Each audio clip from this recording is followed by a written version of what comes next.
Good evening, it's 8 o'clock. I'm Tony Ndoro live from Johannesburg. This is eNews, and in your top stories this evening, from disciplinary hearings to hiring and firing of staff, Dudu Myeni was in the spotlight again at the state capture inquiry for daily operational interference.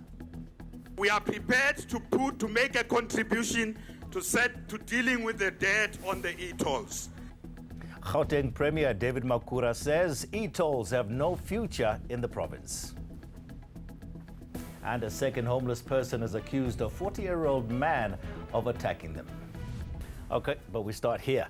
Irregular appointments and fabricating whistleblower reports against senior executives. That was allegedly the norm at the national carrier under former SAA board chair Dudu Myeni.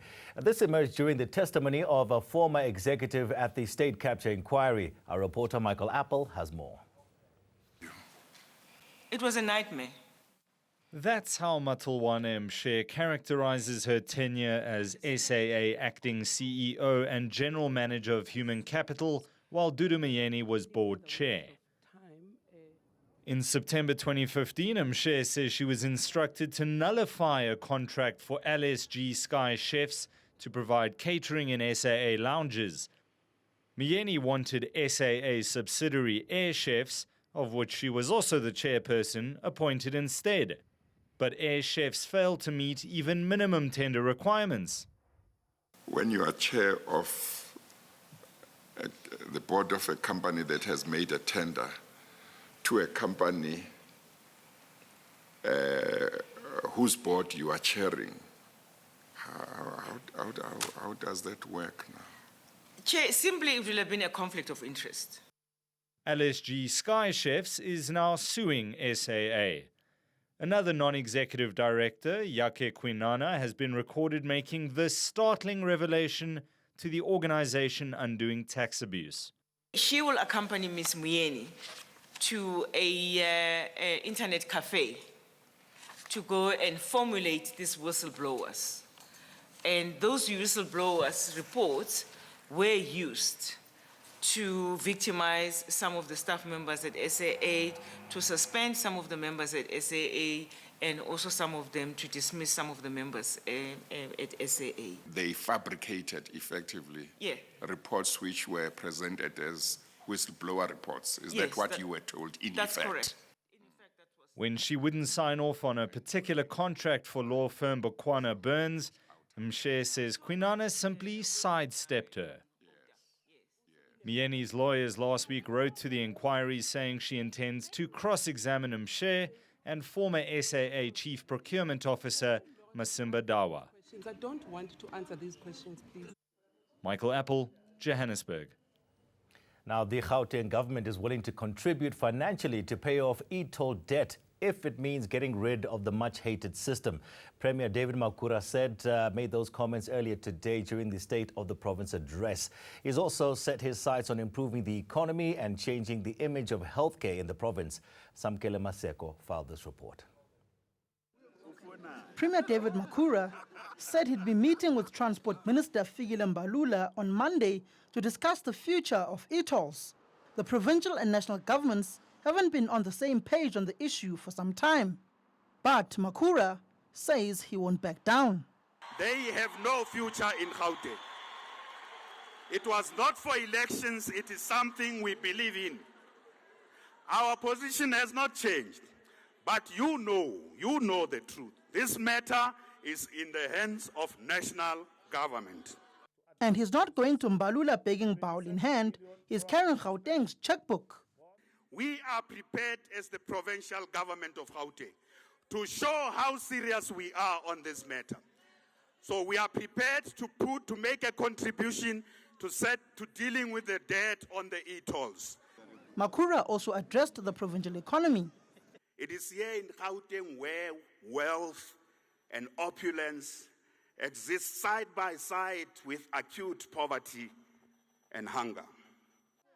He wants to eradicate this through various economic corridors, including tourism, the automotive sector, and agri-processing. Samkele Maseko, Soweto. President Cyril Ramaphosa has assured Public Protector Busisiwe Mkhwebane that he's taken note of the findings against Public Enterprises Minister Pravin Gordhan. However, the president feels it is inappropriate to take disciplinary action against Gordhan until legal processes are concluded. In May, Mkhwebane found Gordhan had violated the constitution. She found him guilty of improper conduct during his tenure as finance minister. It relates to his approval of early retirement with full pension benefits for former Deputy SARS Commissioner Ivan Pillay. 4 days after the release of the report, Minister Gordhan brought a High Court application to review and set aside her findings and her recommendations. Now, a suspect has appeared in court for attempted murder after allegedly attacking a homeless man with a knife in Pretoria. Another case against the 40-year-old accused was thrown out of court due to a lack of evidence. The National Prosecuting Authority insists this matter is not linked to the so-called capital killings targeting homeless men. Leranzo Temba reports. 2 homeless men have told police they were attacked by a man with a knife while they were sleeping in February and May. Manusi Motopi was arrested for the crimes. He was meant to appear in court on Friday for the earlier attack, but instead his case was removed from the roll. That's because police failed to bring him to the dock within 48 hours. Within that docket, there was insufficient evidence to place the matter on the roll as well. So hence we declined to prosecute the matter as the NPA. But a similar case was also opened against Motopi, and he appeared in the Pretoria Magistrates Court on Monday. That's for the alleged attempted murder in May. With the docket that was brought in today, the NPA was satisfied that there were prospects of a successful prosecution. Authorities have been at pains to say the so-called capital killer is still out there. The docket that was brought to court today, there is no evidence that currently links this suspect before court to the murders of the 5 homeless people. Motopi is now asking for legal aid. Motopi remains in custody as police try and verify his address and whether or not he is connected to any other criminal cases. He's expected back in the dock on the 8th of July. Leranzo Temba, Pretoria. Hospitals are becoming mortuaries instead of sanctuaries. A video has been posted on social media of young men assaulting another young man at the South Rand Hospital in Johannesburg. Now, the incident has once again raised the issue of safety at government hospitals. David Makhura brings us the story.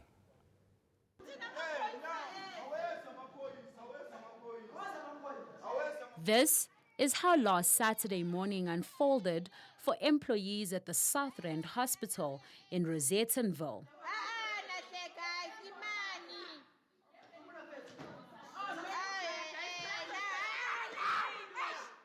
They watched helplessly as an altercation from the street moved into the emergency department. I just heard the nurses started screaming. I came out and one of the nurses said there's a gun. We went into ED, we tried to lock the gate behind us, but the lock was not working, basically, so that gate was unprotected.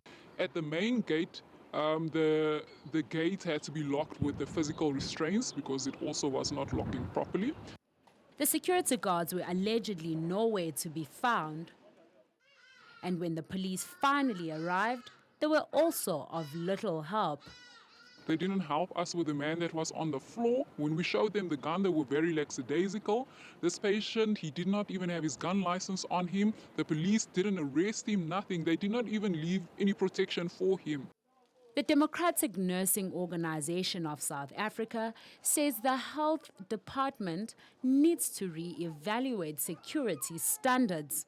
The security must work on the plan that is effective, and the department must not only just employ security, but they must come up to an agreement of saying what standards will be acceptable that will make sure that these patients and the staff safety is not compromised. Gauteng Premier David Makhura is concerned. There is a public outcry that some of our hospitals are becoming mortuaries instead of being sanctuaries for saving lives. Denosa says the nurses that were on duty will receive counseling. Nobile Madlala, Johannesburg. A Western Cape man reported missing and thought to be dead has been found after 6 years in Eswatini. And 2 police officers are being called heroes for their part in bringing the 36-year-old home. Nadine Tehran has the story. The lost son has returned home. Denzel Daniels and his mother Jane were reunited on the Eswatini border last Friday. The police officers drove about 3,500 kilometers to fetch Daniels and return him and his mother to Delft. Ik heb me geniet mijn eerste aantrek, mijn eerste dag, gisterochtend, wat ik teruggekomen weer na een lange tijd om allemaal mijn broers en weer te zien. The Delft CPF has made sure Denzel got medical attention. En toen bij het hospitaal was, toen maar belai nie, belai nie. Hy sê mami moet saam met my belai. Ik kan weer kom, maar wil hier staan saam met mami. Hulle toe hulle nie verstaan daarom. Denzel's mind is not what it was before he went missing, and medical tests will determine the damage. He remembers little of the past 6 years. Police in Eswatini found his mom's address on him. 2 police officers took leave and took Jane to the Eswatini border in their own vehicle so she could bring her son back home. Omdat aan die Jane het die inkomste nie en niemand kon vir haar toe help om haar kind te gaan haal daar nie. En dit is waar ek en konstabel Faro gebesluit het die dag. Sien dat sy niks het nie en dat sy sukkel, gaan ons kyk waar ons finansies kan kry. The local CPF raised the funds and they left last Thursday. The officers say the joy of witnessing the reunion is enough reward. Nadine Tehran, Delft. All right, still to come here on eNews. Demonstrators have stormed Hong Kong's parliament as anger over an extradition law mounts. And also coming up, Rafira is going to tell us about the markets a little bit later. That's right, Tony. So the poor local economic growth is not weighing on the rand just yet, but there are some factors that could drive that local unit.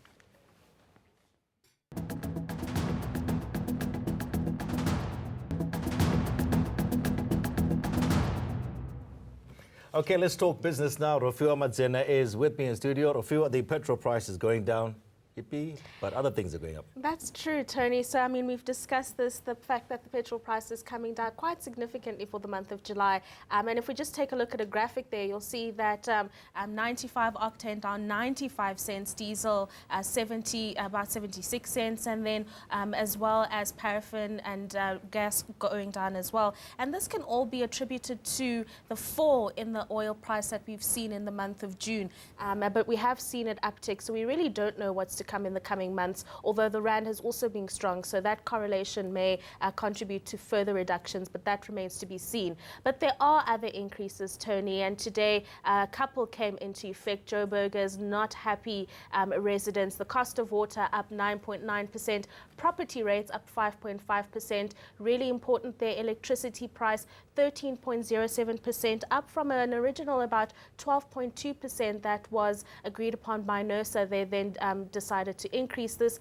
and then refuse removal, of course, going up by about 7%. And these are all elements that were discussed in the budget speech earlier this year, just really trying to get some revenue coming through for the likes of Eskom as well as your municipality so that they can deliver the services that they need to. Okay, so 1 shower a week and start using firewood. Basically. All right. Tax season kicks off. SARS has a massive target, don't they? They do a very ambitious target, 1.4 trillion rand. We have had a shortfall for the past couple of years when it comes to tax revenue collection, but Edward Kieswetter, the new commissioner, says that there are, there have been things that have put in place, rather, for lack of a better word, to make sure that the collection process is seamless and that they are able to make the revenue. So what he spoke about today was that the e-filing system is going to be the most efficient way for South Africans to file their tax returns. Obviously also highlighting that those that are within the 500,000 annually tax bracket are not obliged to submit their tax returns. He also highlighted that they're going to be a lot stricter on rental income. So people who own properties and are not filing those returns on the income that they are getting from those rentals are going to be found out, he said. He said that they're going to be partnering with Department of Deeds officers, for example, just so that they've got their data and just to make sure that that income comes in. And obviously the illicit tobacco trade as well as companies that are evading taxes are going to be cracked, the whip is going to be cracked on them.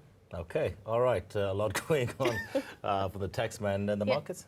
So the markets had an interesting day. So it was a flying start for the JSE this morning, and this is of course before the local bourse lost some steam, and it's really all because of that trade truce between the US and China. So those two economic superpowers agreed to resume trade negotiations following a meeting at that G20 summit in Japan. Banks and retailers were up but also lost momentum towards the end of the day. If we take a look at your commodities, so that agreement that I've just mentioned there between China and the US to resume negotiations weighed on the price of gold. We saw the price of gold falling 2% today. Meanwhile, the oil price benefited from the news, and that's good news for motorists for the coming months. If we take a look at the local unit, poor local economic data did not weigh on the rand just yet, which pushed to a 3-month high against the US dollar earlier as markets cheered on that US-China tension, Tony. All right, Rafiwa, thank you so much for that business news. Good news and bad news. Good news and bad news. All in one. All right, let's go beyond our borders now. And protesters in Hong Kong have once again forced their way into the legislature building, causing extensive damage. They're demanding the controversial extradition bill be scrapped. If passed, it would allow people to be sent to mainland China for trial. Critics say this threatens Hong Kong's much cherished rule of law. After the break, we go to Louis Fernandez, who's standing by at our weather center for your live weather report. And then the annual sardine run is causing tons of excitement along the south coast. We'll bring you the details.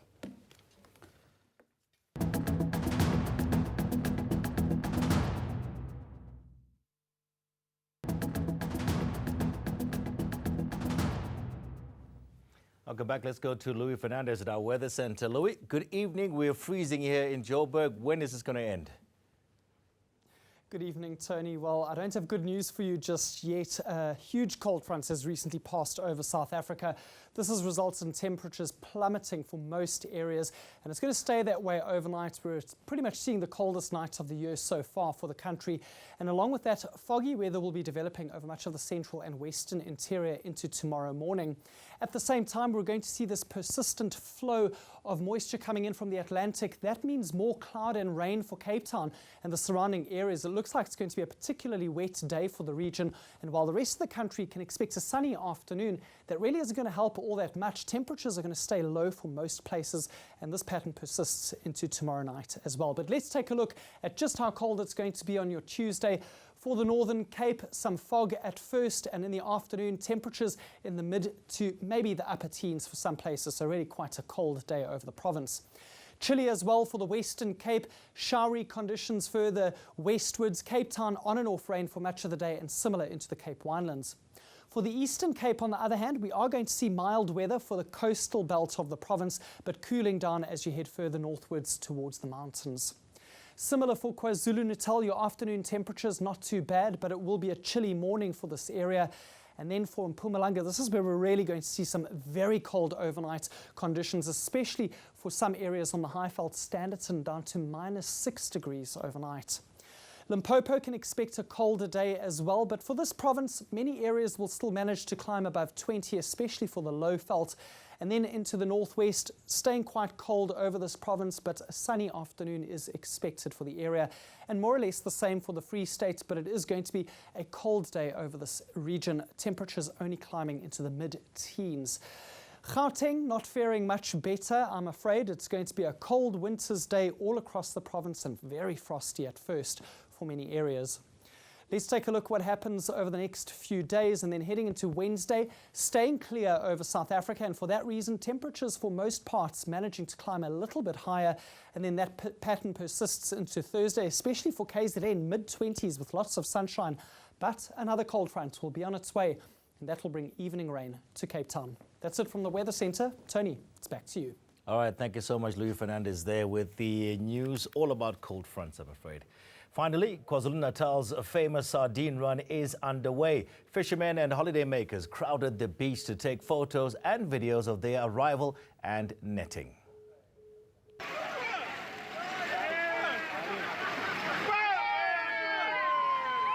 Experts predicted large shoals would move past the KwaZulu-Natal south coast. Large shoals of the small fish have been sighted off Amanzimtoti, south of Durban. The public can freely watch the spectacle, but permits are needed for anglers and those casting nets. Okay, let's bring you a recap of our top story for this evening. From disciplinary hearings to hiring and firing of staff, Dudu Myeni was in the spotlight again at the state capture inquiry for daily operational interference. And that's it for myself and the crew. Have yourselves a fantastic Monday.